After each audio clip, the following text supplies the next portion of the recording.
अंमळनेर ही प्रति पंढरपूर म्हणून ही ज्या शहराची ओळख आहे, इतिहास या शहराला मोठा आहे.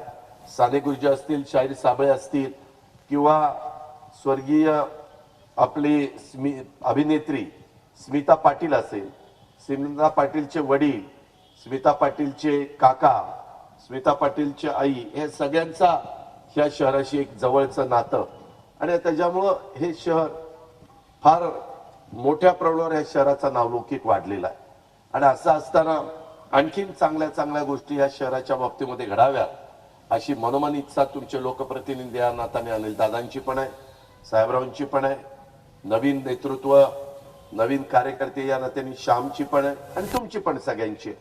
पण हे सगळं होत असताना त्यामध्ये कुठेही काही अडचण भासू नये अशा पद्धतीचं एक काम. अर्थात जागा आपल्याकडे 7.5 गुंठेच आहे.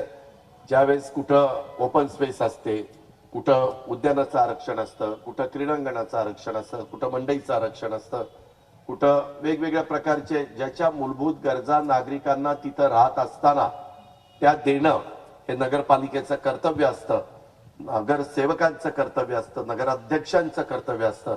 याच भावनेतनं काही कामं करण्याचा प्रयत्न हे तुमचे आमदार आणि बाकीचे सगळे सहकारी करतात. त्या गोष्टीचं समाधान आहे आणि कायम पुढं वर्षानुवर्ष तो इतिहास नवीन पिढीला पण समजावा. नवीन अंमळनेरमध्ये कुणी पाहुणे या नात्याने आल्यानंतर काय अंमळनेरमध्ये दाखवण्याचं ठिकाण आहे, त्याच्यामध्ये हे पण एक महत्वाचं ठिकाण त्याच्यातनं निर्माण व्हावं अशा प्रकारची भावना माझ्यासारख्या देखील कार्यकर्त्याची आहे. आणि म्हणून श्यामच्या आग्रहाखातर आणि अनिल भाईदास यांच्या विनंती खातर मी आपल्या परिसरामध्ये आलो. एक चांगल्या प्रकारचं तुम्ही काम हातामध्ये घेतलेलं आहे. आज जरी मी विरोधी पक्षाचा नेता असलो तरी उद्याच्याला दिवस बदलत असतात. वेगवेगळ्या पद्धतीनं लोकांच्या मनात जे काही असतं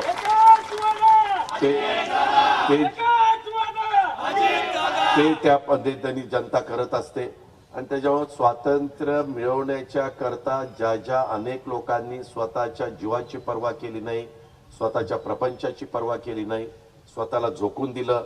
आता आपण बघितलं की त्याच्यामध्ये कॉम्रेड लीलाताई पाटलांनी तर त्यांच्या पोटामध्ये त्या गर्भवती असताना देखील त्यांनी पहिल्यांदा स्वातंत्र्याच्या करता महात्मा गांधींनी जे आवाहन केलेलं होतं त्याला प्रतिसाद देण्याच्या करता त्यांनी स्वतःच्या पोटामध्ये वाढत असणाऱ्या बाळाचा देखील त्या बाबतीमध्ये कसा पद्धतीने विचार केला हे आता तुम्हाला मला सगळ्यांना दाखवण्यात आलेलं आहे.